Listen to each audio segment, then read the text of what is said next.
it's our job to take risk. It's our job to ensure that we look at that broad picture. It's our job to think the unthinkable. It's our job to ask the questions and to say, I did all I could, my duty of care, to get all the information I could. Welcome to the special English edition of Der Große Neustart, a German podcast series by Sibylle Barden, in which she talks to pioneering leaders who, inspired by the World Economic Forum's Great Reset initiative, create revolutionary projects that actually do make our world smarter, greener, and fairer. Today I welcome Helle Bank Jorgensen, the founder and CEO of Competent Boards. Competent Boards offers the much-praised global online climate and ESG Competent Boards designation and certificate programs with a faculty of more than 180 renowned international board members and executives. Helle has a 30-year track record in turning ESG risk into sustainable and profitable business opportunities and works with many global Fortune 500 board members. She has been awarded the Global Impact Award and named one of 5 people in ESG to look out for. She recently published the Amazon bestseller Stewards of the Future, a guide for competent boards. Besides being a board member, she serves on many influential panels, like the World Economic Forum's Expert Network for Corporate Governance and Leadership.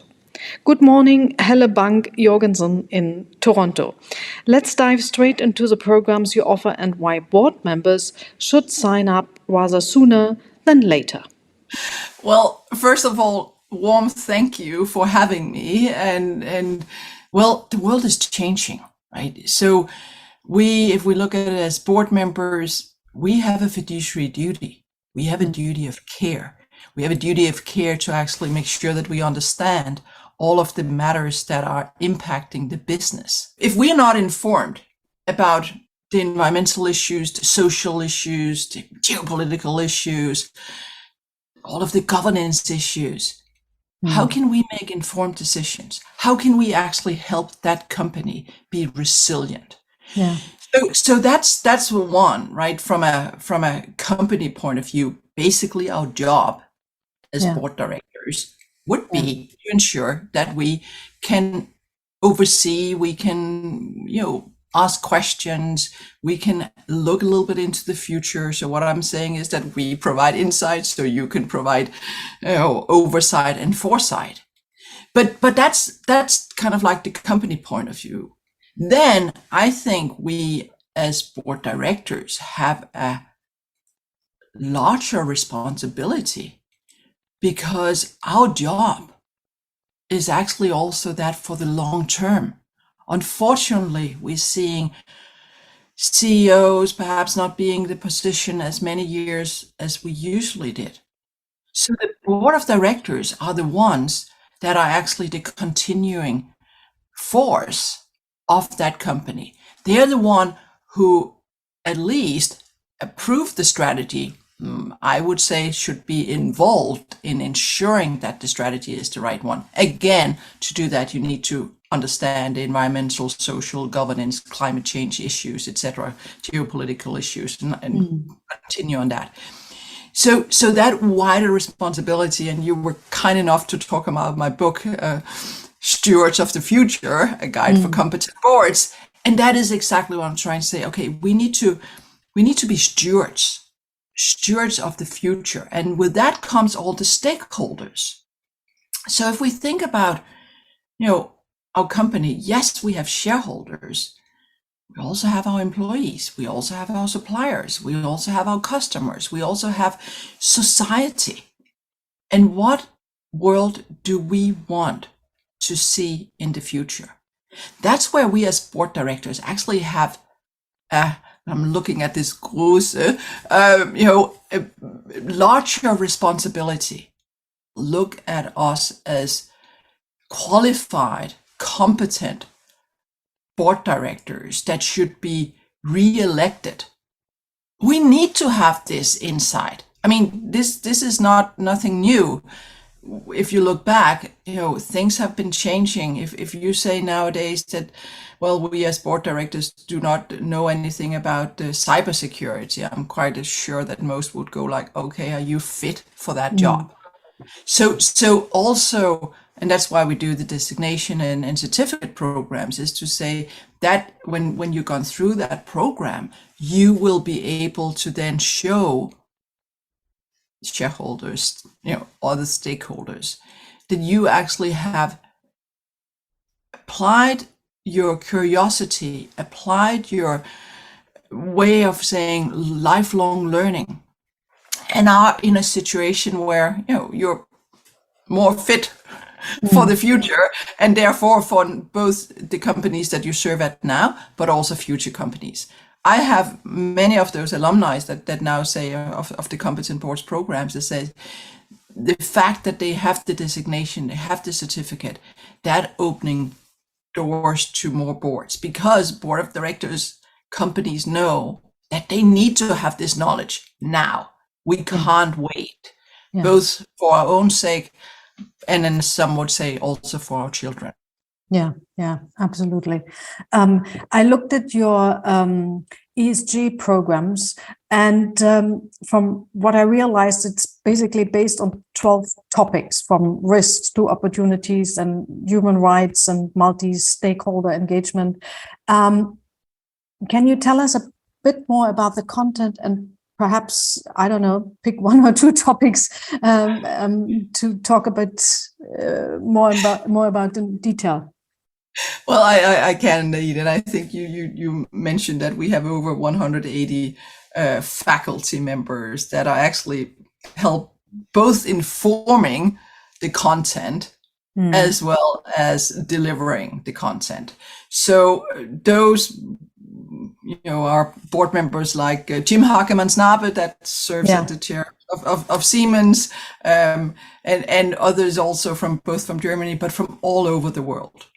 And so you're right. We have the 12 topics in the ESG program. Then we actually have a climate program that goes more in depth in climate.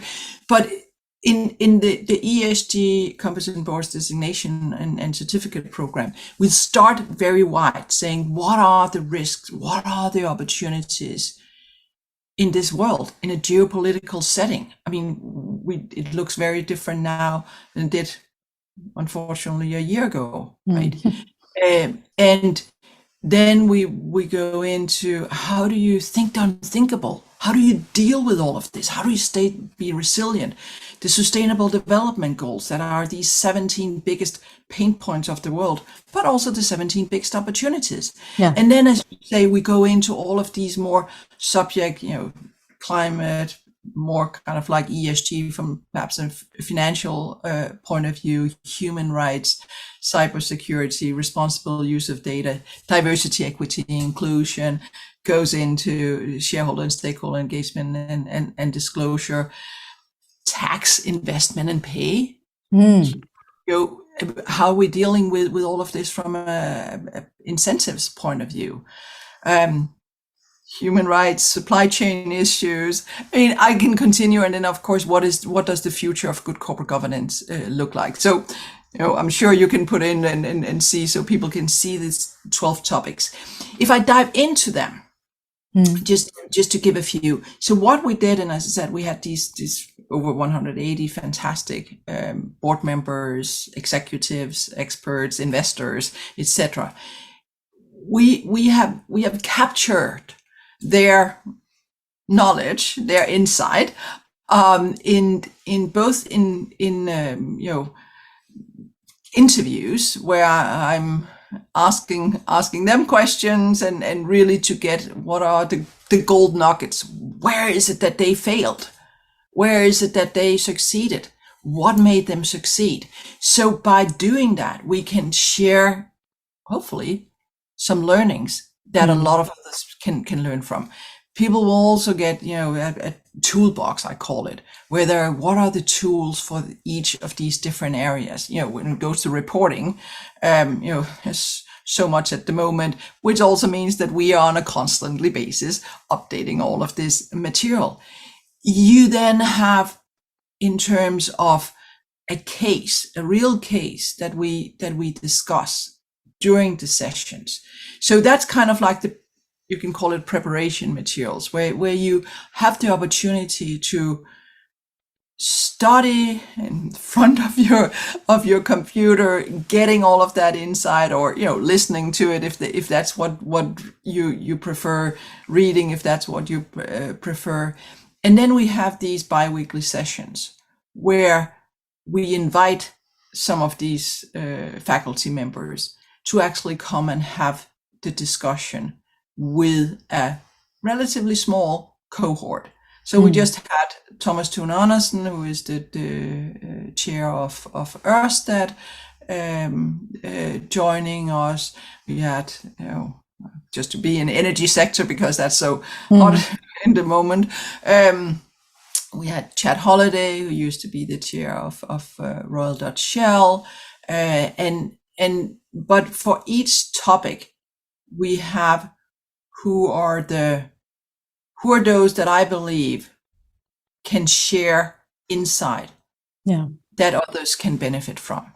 So after those 12 sessions, you of course also build a network with not only those that are come and share their insight, but also with your fellow cohort, which means that you have a global cohort of peers now that you can pick up the phone, call, communicate with, and say, what are we doing in this area? So we have people on that, from Australia, from Singapore, Malaysia, Hong Kong, Philippines, India, different parts of Africa, of course, many European countries, Latin America, and North America. So as I say, from time to time, we have all continents apart from Antarctica, which is probably a good thing.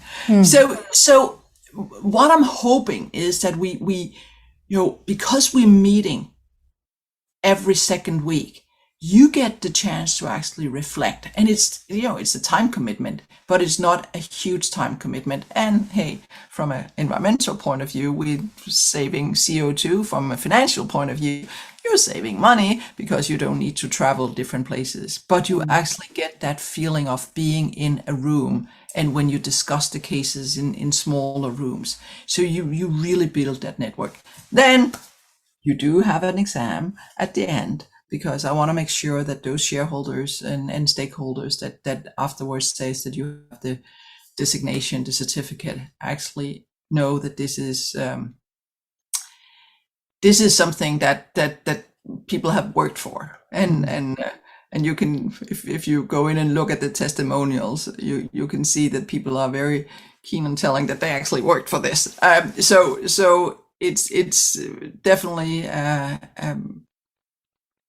both the certificate and designation, I think is now seen both as boards and investors as something that spell quality, and spell that these people that have gone through the program have the insight and the foresight, so they can provide the oversight, but actually also direct the company and direct management into the future that is very uncertain right now.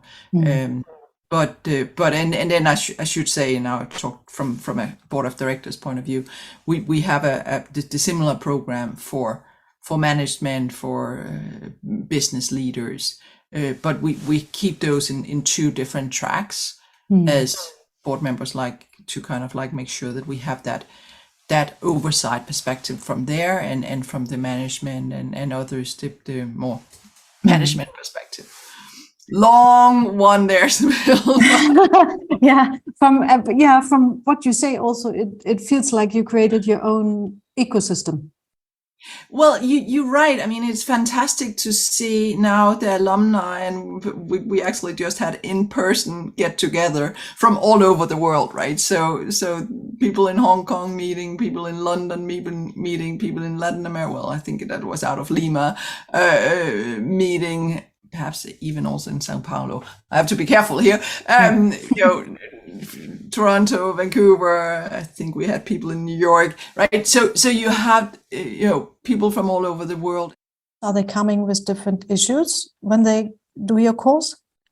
Yes, and that is, I think, perhaps one of the very valuable things that I frankly had not thought about when I started this journey. Because so one thing is that you're informed by the faculty, but clearly the students, if we can call them that, from all over the world, they come with their own reality. So Australia, when flooding in Australia, we have people that's there. We have had one actually from Ukraine that joins. So you get the what's the situation in a country right now, and of course also what are the different political situation in different countries. Where are we in terms of anti-corruption? I didn't actually say that before, but anti-corruption integrity is also one of the modules. And clearly you have different situation in different parts of the world. And again, by having that global network, you start seeing, okay, what have others done different places? What to do and what not to do? Yeah. Because as some are saying, hey, if you start that journey, it's very, very hard to say stop. In terms of starting with in corruption, so getting those advice also from people in other countries that you might be thinking about doing business in and having contacts in those countries. So yes, they bring, of course, from the different industries, as you say, there's also people from different industries, their own country, their own region perspectives, and then they're eager to learn from each other. Yeah. And I think that's the mindset that and I can tell you some after going through the program have said to me, this made me think like a global human being. Which is fantastic, actually. Well, I guess that hopefully we all do, but we all know that when we are in that situation around the boardroom table, and if you don't have that broader view, if you don't have that, we can call it diversity of thought or mindset.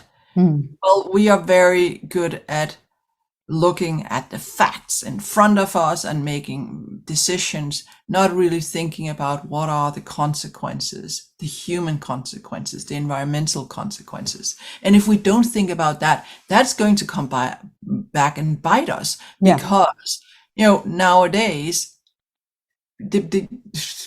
I'm going to say the younger generation, that's you, but I guess also us, a little bit older, will say, no, this is not what we want. We want a world we can, not only survive in, but strive in. We want a world where our children and our grandchildren don't come and say, okay, I hope you had fun while you were polluting, while you were doing all of these other things, because now they have to be the ones bringing all this back, right? So I think there is just opening our eyes to what are the consequences, what are the outcome of our decisions, and actually going back to my book, one of the things I'm bringing up there is actually an indigenous principle, the 7 generation principle, saying whatever action we take, what consequences will that have 7 generations from now? That's a long time, but we do have a lot of companies at the moment who says, let's look at our 2050 goals, right? Yeah. And if we look at our 2050 goals, I'm all for it. Let's have that vision. Let's make sure that we know what world we want to live in. But we then need to bring that back and say the decision we make today, tomorrow, in a year from now, 5 years from now, how are we going to make sure that have both the right short and the right long-term impact? Actually, another chair, the former chair of Unilever, Michael Tresco, that once, long time ago, he's also part of the faculty, said to me, it's not only about long term, it's about making the right short-term decisions to get to the long term. Yeah. Do you think we have to differentiate here between the economic systems? Isn't it especially our model in the West, our economic model, that has to adapt to a longer term view again? Oh, that is one of those good. But we can move on to another question. I don't know. I mean, I think we have long-term thinkers and doers all over the world. I think we have incentives that are pushing us towards short-term, that we need to figure out how do we ensure that those short and long-term are connected. I think we have situation, look at Europe, look at the world right now, in terms of inflation, in terms of geopolitical issues, in terms of staying warm or staying cool, depending on if we're in the summer or the winter, and in terms of energy. I think we have so much that this is not easy. There will be dilemmas, and we'll need to look to see how do we ensure that we are not sacrificing, the long term for the short term, but also if we don't get through the short term, how are we going to get through to the long term, right? So this is not easy. Hey, that's why we have board of directors. Quite right. It's our job, right? It's our job to take risk. It's our job to ensure that we look at that broad picture. It's our job to think the unthinkable. It's our job to ask the questions and to say, I did all I could, my duty of care, to get all the information I could. And based on that, made the decisions. And that's no one can ask you anything else. But if you have not included the information, if you're not been informed enough to make your decisions, well, then I think we're in a different situation. I want to move you to another subject. I wanted to, coming from your global network, going to the other global network. You spoke this summer at the World Economic Forum's new Champion Dialogue Summit. And I remember, because I watched it, you said we need more competency. Executives need to ask questions. And I think here that was certainly the core for me. And my question to you would be, what are the right questions?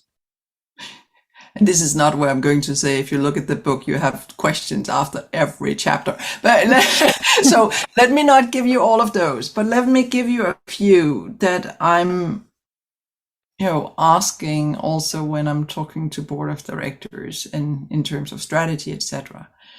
I'm saying, what is it the employees you want? What are their hope and their dreams, not only today, but in the future? Who are the customers that you want to have? What are their hope? What are their dreams? What do they want to buy? What do they expect from you in, say 3 years, 5 years, 10 years, whatever, right? What about your suppliers? What do you need to actually produce what it is that your customers want and that the employees are willing to produce? Can you get the raw materials? We have a supply chain issues around the world. If you look at that supply, does that come with reputation? Does that come with modern slavery? Does it come with all other environmental issues, etc.? The next would be, who do we expect will finance our company in the future? Do we expect that we can go out and get finance if we do not transition to a net zero or net positive or whatever type of business? If we start answering those questions, then you start looking at a different future, I believe. Some companies are already moving in that direction and have already asked and answered the questions. And that's where we need to see those big bets, right? Yeah. Because if the world is going to change, I mean, of course it is. It's always been changing. But if you look at right now in terms of the millennials, those that are a little bit younger than me, how many years out in the future? Well, they will be the main part of those making decisions in finance, in supply, in buying decisions, in already now, where do I want to work?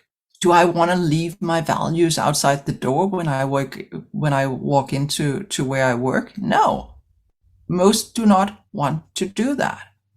So how do you capture the imagination? How do you capture the dreams? How do you ensure that you look at what are the fears and really unleash that innovation from those fantastic people that really, most of them, and more than the older generation, is what all the surveys are saying. I would disagree, but I'm looking at the surveys. They want to make sure that they make a positive difference. Then look at another group, women. I mean, women probably also, according to the surveys, looking more into the sustainability issues. They're making 60% of all buying decisions. So you want to, if you just say, hey, I want to make sure I have a financial viable company. Well, even if you do that, you need to look into all of these other questions I just mentioned. And I'm quite sure if you do that, you'll say, okay, sustainability and giving access to what matters for the supplier, well, for the employees, the customers, and having access to what you need from the suppliers going to be key. Because you mentioned the suppliers a few times and the supply chains. We are both well aware of the facts and the numbers, and for example, that only 8 global supply chains are responsible for 80% of all CO2 emissions. So what do we have to do to redesign this dominance? I think it's happening. And I think part of it is curiosity, look for how can we, change some of these. And as I say, many of these larger industries, they're looking at it. I think it takes courage. And if you look at a company like Maersk, shipping, that says, okay, we have a chicken and egg situation here. We don't have green fuel, so therefore we should not go out and invest in vessels or shipping, the big shipping ships, vessels, I think it's called. So let's say, no, we do go out and invest. And when we invest in that, we kickstart a whole new industry saying, okay, now there is a market to actually produce green fuel, right? And I think that's where we need to start rethinking some of those very, perhaps a little bit siloed views that we have had. Yeah. And say, how can we think circular economy? How can we think regenerative business models? And what is that going to mean for the business, but also the surroundings? Yeah. I was actually talking yesterday. I was a board session, and I told that 30 years ago, you already dated me before, but I actually worked for the Danish Steelwork, doing their first green account, which was the first green account in the world. So really dating myself. But one of the things that was recycled steel. And I said, why are we selling it? What if we just lease it out so we ensure we get it back at some point, right? There are different models. Yeah. I have no idea if this could work in real life or not. And as I said, this was something I've thought about 30 years ago and it hasn't happened as far as I know. So it's probably not a viable thing. But we just need to rethink how could, and ask the questions. And I think that's perhaps, again, going back to the board of directors role. If we as board of directors, say, could we do this in a different way? Who? And the other thing is that there's a lot of smart, I keep on saying younger, but smart people out there that are starting new businesses, starting new ideas. And perhaps, we also as board of directors and as business leaders need to say, okay, are there some startups that have some innovative ideas that we can support, not buy up just to say, oops, we don't want that, but actually support. Yeah. Right. Which leads me straight to your book, Stewards of the Future, where you say you want board members to think like activists. So can you give us an example how they would be able to do that? Think as an activist. It shouldn't, be that hard, right? Let's put ourselves in the shoes of someone that's looking at our company from the outside. What are the questions they would ask? You have a fantastic / awful exercise that called "Let's kill the company," right? If you say around the boardroom table, okay, how will we kill this company? You start getting all the ideas flowing on what could that be. Then you look at it from an activist point of view, and that could be activist in many ways. As Chris James, I just mentioned engine number one. It could be from a strategic view. It could be there's a lot of clearly from an environmental view. There's social views, biodiversity, etc. But you start getting all of those risks that perhaps already should be, if you ask me, in the risk register and the enterprise risk management system, but often perhaps if they're there, not always get to the board of directors. We have the World Economic Forum that we talked about before. We have the yearly risk report there. Yeah. And of course, you can't have all the risks in the world. And of course, I mean, I've been joking from time to time. It's not really a joke, but I say, look at number 10 and then just, make sure that you put that up as number 1, because that's where we had the pandemic. And then unfortunately, that's where we had, last year in terms of geopolitical issues. I'm not sure if I can do it 3 years in a row, but let's see in January if we look at number 10 and that will be the future. That's to the side, but we need to make sure we as board directors, we as management, we as society, looking at all of these risks. At least you have put something thought in your head, and you start, our fantastic brains start to say, oh, okay, how are we going to deal with a situation like that? But if you don't even know it, if you haven't even thought about it, how will you deal with it? That's why unfortunately we're seeing a lot, then we go, something happens and we panic, right? And someone panic by putting their heads in the sand and saying, I haven't seen this. Another panic by saying, there's way too much. Another panic perhaps by saying, okay, we need to do a little bit of everything. Yeah. That's not really leadership, right? Yeah, sorry. Picking up your panic.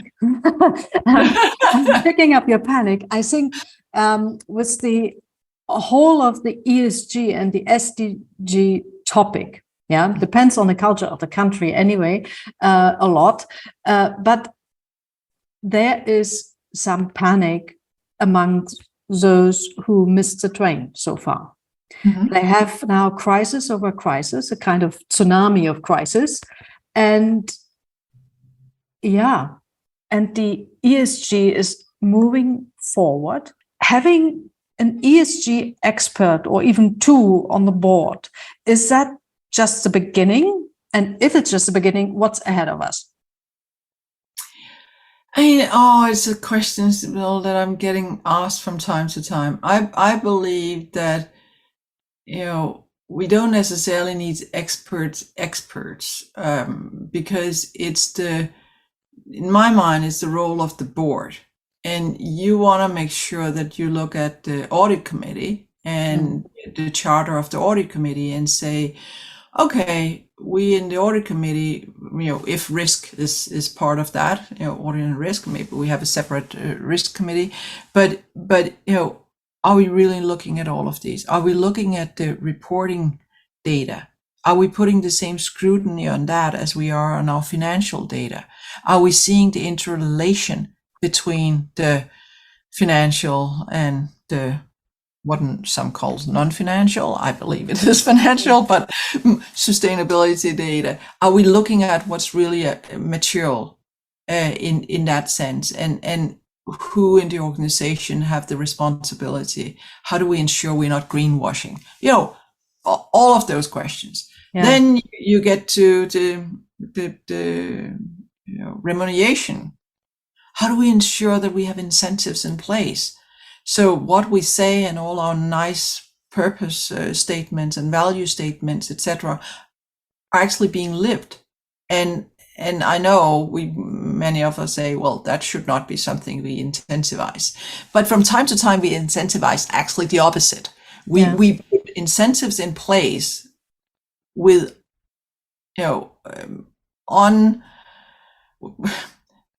with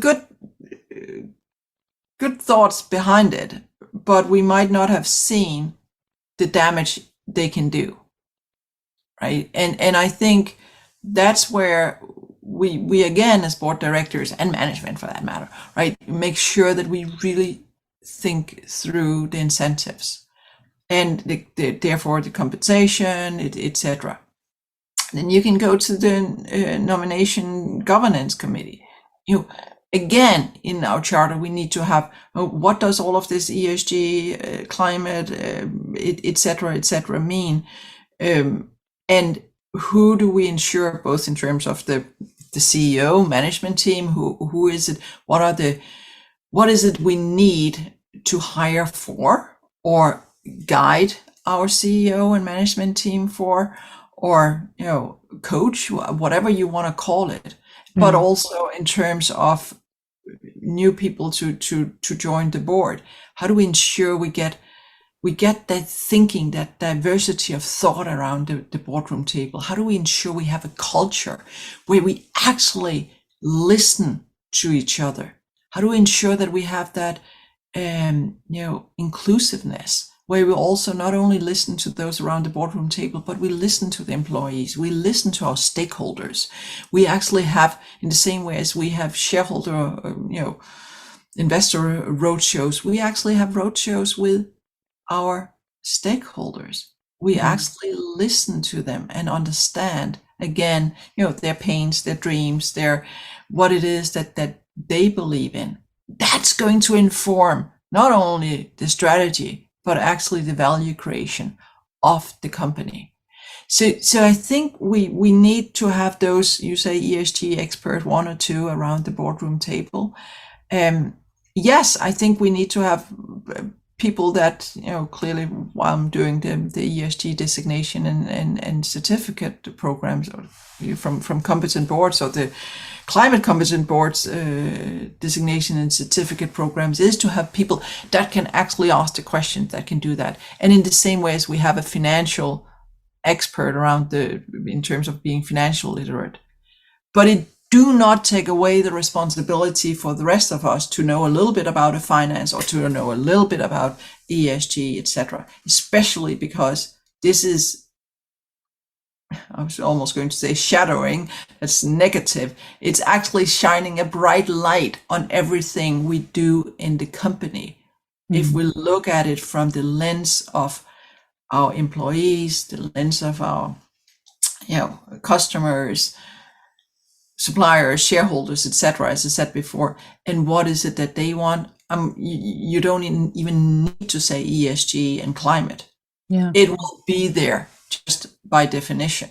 Yeah. So, but clearly, again, if you don't have the mindset, if you haven't gone through, I'm saying our ESG competent boards, designation and certificate programs, but clearly, I mean, this is more than us, right?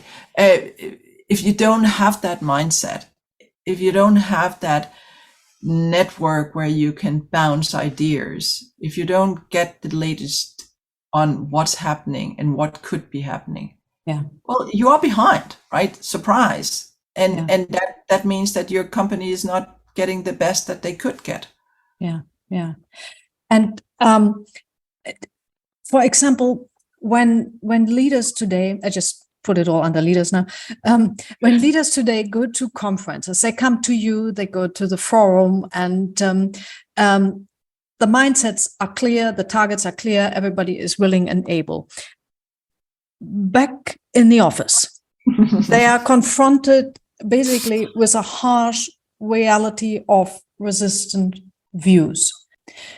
So what's your message for those who have to deal with those conflicts? Part of this is communication, and part of it is incentives, and part of it is that this is hard. But if you win over the mind, the dreams, if people can see the vision, we put a man on the moon, right? How did that happen? It started with a vision, started with passion, right? Yeah. We're creating something new that, we talked about Maersk. How did that happen, right? Oh, someone was saying, okay, this is what we're going to do. And, I think that people that work at Maersk, and I shouldn't say that, but I think that they are proud. I think that they are saying, okay, I think they bring so much more of themselves to the work every day. And again, I shouldn't put anything words in their mouths, but that's what, when I talk to people, when they believe in the purpose of the company, if they, Jim Hageman's Navis dreams and details, I think that put a spotlight on the details, right? Yeah. Not enough to have the dream. We need to have the execution of it, and that's actually where I see when people go through the program, like on a bi-weekly basis, it's enough that you actually start implementing it as you go, and you get the time to reflect. Because yes, you're right. If we just come back from something and we're like, Monday morning, now I'm starting, right? And then you look at the inbox and you get your EA coming in with all of these things that you need to do, and people are standing in a queue outside the office because there's this and this and this and this. I'm exaggerating a little bit, but crisis is always going to take the first priority. But that's why we need to have that big saying, okay, how do we put this into the governance system? How do we put it into the management system? How do we get it to be part of the culture, part of the way we are as a business? And going back to the incentives, how do we ensure that we get all of this in? And how do we do it? Sorry to interrupt. Well, that's called leadership. And it's called leadership because we can all manage. And sorry, I know in terms of that, but I think we need to go from, manage to we lead. And I think we need to start embracing the different ways that people bring the best of themselves to the table. I think we're going to see a lot of pushback in one way or another. Some of it is because people can't see the short term. Yeah. They might say, yeah, that's right, and I love to do all of this in the long term, but right now I'm freezing, or right now I can't put food on the table, or right now something else, right? And I don't trust, which is one of those big, awful things. The level of trust to governments are down, which again, perhaps put even more on the shoulder of board of directors and the companies, right? Because the trust actually to business and leadership, let me call it that, are higher. So if we as leaders are now not living up to that, I mean, it's not the best trust level in the world. Well, yeah, I guess it is, but it's not, we actually need much more trust. But if we let people down with greenwashing, with saying nice, fancy things, but in reality not putting the systems in place, the governance, the management systems, all of that in place, incentives, well, then we're letting all of it down. And that means that people get even more like, well, okay, yeah, good for you. You're saying all of these things, but I can't see it. Yeah. So leadership, courage, leadership, believing, being out there, not just sitting in our offices, but being out there talking to people. I think it's going to be more and more and more and more important that we have that stakeholder dialogue, if we can call it that. And engagement, not stakeholder management.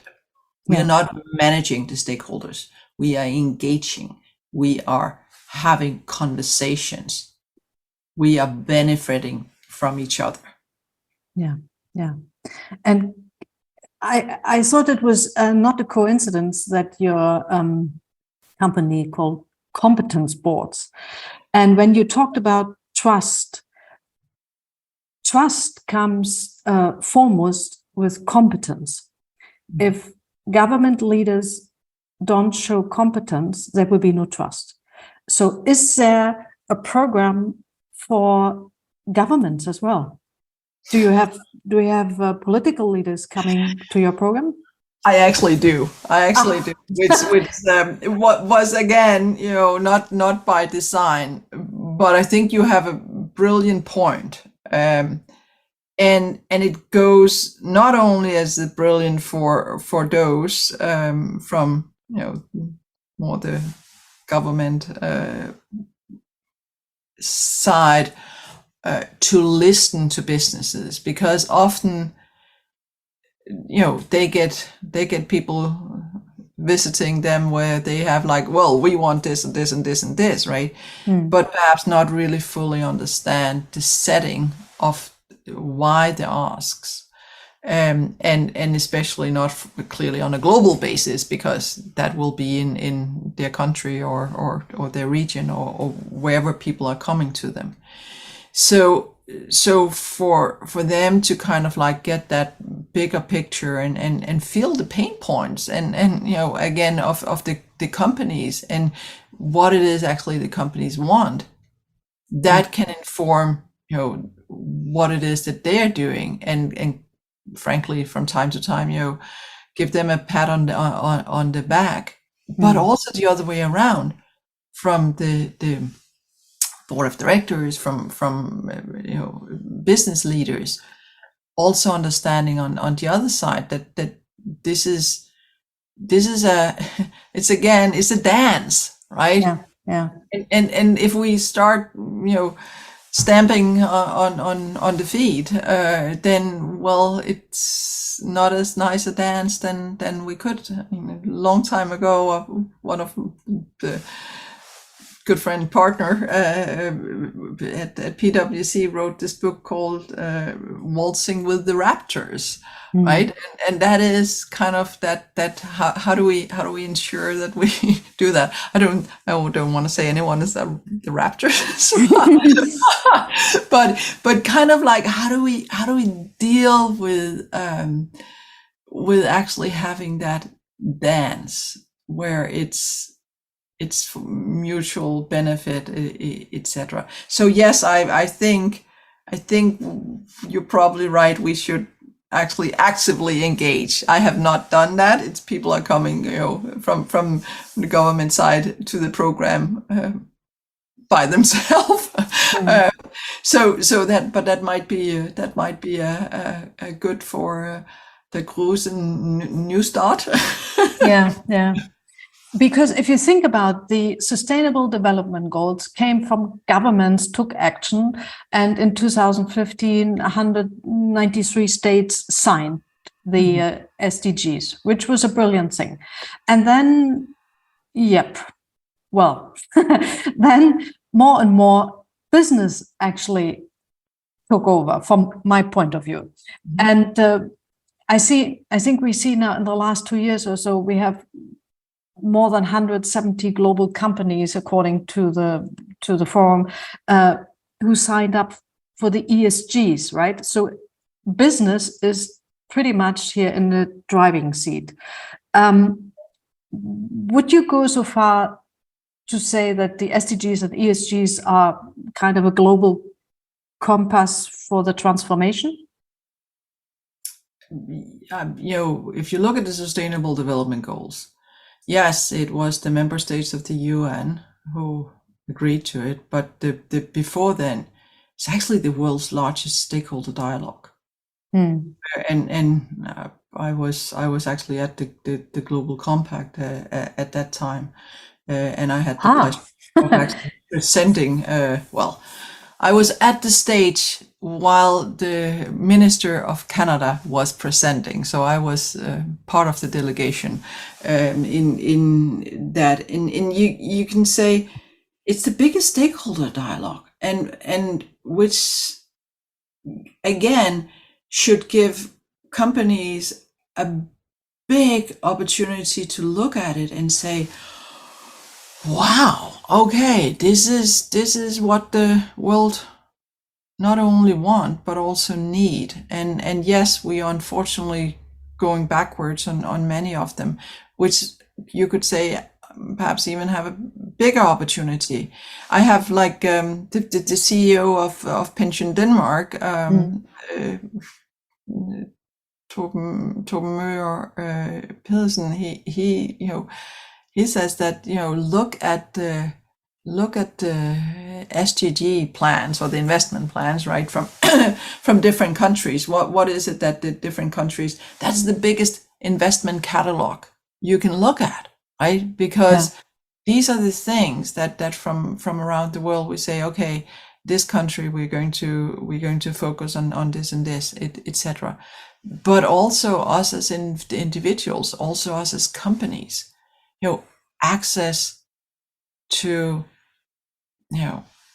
clean energy, access to water, access to nature, access to education, gender equality, if you look climate action, if you look at them all, and it not only the icons but actually go beyond the icons.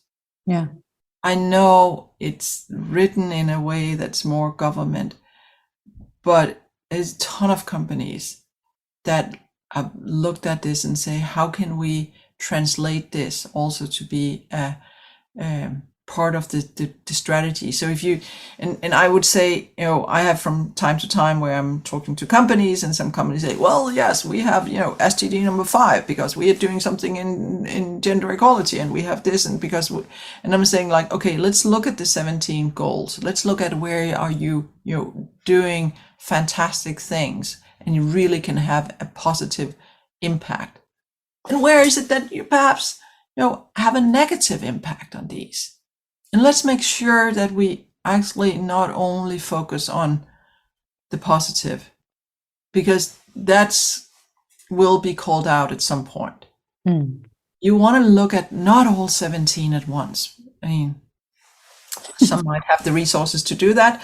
Most will not, right? But you will look at it as a strategic tool. Mm. But don't kid ourselves and saying, "Oh yeah, we're really good at this one." Tick mark. Let's look at where we're not as good and how can we be better, and how can we actually get to the world we want, which is the whole Agenda 2030. And unfortunately, we are not going to make that for 2030. But if we can, at least all say that these are the dreams, these are the things that this is what we need access to. This is what the world need in order to be a world we all hopefully can thrive in. I think we need to look at that. And the alternative, what is that? We're already seeing it. We're seeing climate refugees. We are seeing, refugees due to wars. We are seeing a lot of geopolitical issues that can lead to even more, both refugees, but also human and nature suffering. We're not in a happy place. And again, I think we need, if there was a time, and you have people from time to time that says, "Oh, if I had lived at that time, I would have done something." Yeah. We live right now. Yeah. We live right now. So if you have that in you, say, if where there was a time, well, that time is right now. Yeah. And that's where leaders need to show not only that they're confident and they're competent and they're curious, but that they're courageous enough to take that leadership step into the future we want. Legacy will be there. I can promise that. Yeah. What do you think is the price to pay for board directors who refuse to listen to their stakeholders and carry on as usual because they think they will get away with it? What would be short-term, long-term prediction? Sibylle, I pointed out that Chris James from Engine Number One is part of the faculty. I think that they had three directors replaced. So one part is, of course, that you will not be re-elected and perhaps not elected to boards. That's kind of like perhaps a more personal thing. Of course, if it's judged that you haven't done your duty of care, I mean, that comes with also some penalties, financials, etc. But if you at some point say, I had opportunity, I had the power, I had the responsibility, but I just didn't do it. Yeah, but what about for companies? Let's say you have a company, and I just make it brief now because I think we need to wrap it up. I extended it already. Just two more questions. If we look at the small, medium-sized company, and basically they refuse, and the supervisory board then says, well, as long as the share price is all right, let's see how long we can make it. What will they go bankrupt? Will they continue? Will they be lucky? Why don't we just ask the sales to ask what are the when you get the procurement and discussing with procurement in those larger businesses that you might be supplying to, what are the expectations from them, and if they say they don't care, well, I mean, then go and ask in terms of your insurance provider, and if they say they don't care, they keep on insuring you for a small sum. Please send me who that is, because I have a lot of people that would like to have insurance with them. But at the end of the day, being a small and medium-sized business, yes, there is so much you need to do. You can't put out all of the resources that you have some of the larger corporations put into doing what perhaps is more the reporting and all of that. But you're agile. You're much more agile, those larger corporations, and you don't necessarily need those big fancy reports with nice pictures on. But you need to know your business, and you need to know what is it that is expected from your business in the future. Otherwise, you'll not, grow to be that larger corporation. So I think again, we think a little bit too much in silos.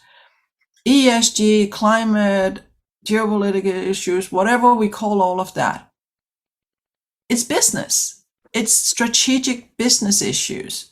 It's not a marketing play.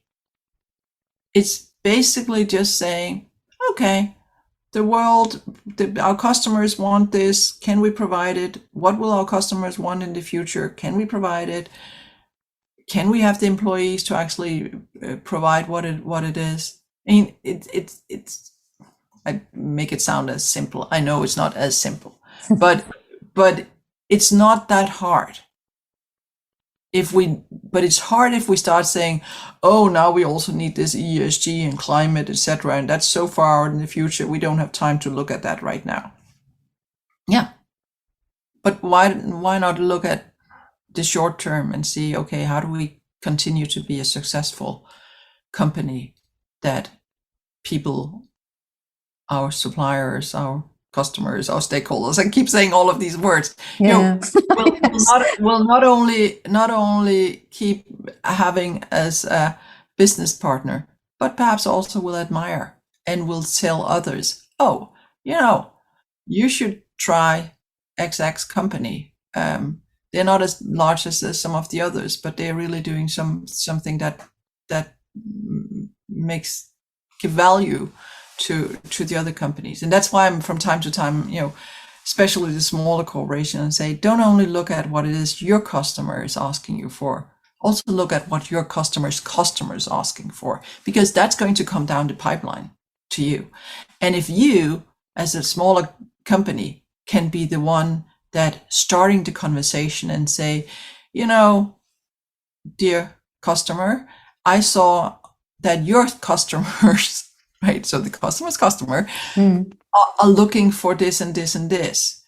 We as a business are actually investing in it, or we actually have a solution for that. So you can go to your customers and say that you actually can be a preferred customer.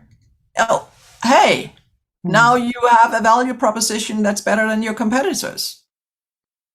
Yeah. And I think you summarized it now. That's really excellent. You need to know your business. Mm-hmm. It sounds simple, but that's actually the key, isn't it? Yeah, I mean, and you need to know your business in the future, and you need to know what impacting your business in the future, because otherwise, yes, that will not be the business in the future. Yeah. So how do we get, Helle, instead of a few hundred board members, to learn all the new skills with competent boards, but a few 100,000? I'm hoping for the few 100,000, both in terms of we are actually on a global scale, scaling up with also programs in different countries that are more for perhaps the more small and medium size in different, and then clearly in terms of the programs we're running, we're seeing a lot of people joining the program. So those that are interested, please look at the Competent Boards website, so competentboards.com, and the programs, the faculty, all the testimonials, and also a little bit about my book, Stewards of the Future, on that website. Okay, so yes, and you can connect with me as well, of course. I mean, both on LinkedIn, Helle Bank Jorgensen, I'm on Twitter as well, and of course, Competent Boards are on all the social media, and you can sign up to our newsletter Okay, Sibylle, I'm not so you sure. get the full package. I have more to say, but maybe I can get the good team to send you a list of things where people can connect with us. So thanks so much for asking. Thank you very much for taking so much time here. We extended it quite a bit, but it is really, really, really interesting to dive deep into the subject, but at the same time to get a very broad global view on things. And I think I certainly will take two things with me here. One is trust and competence, and the other one is you need to know your business. And I'm really grateful for that. Thank you very much.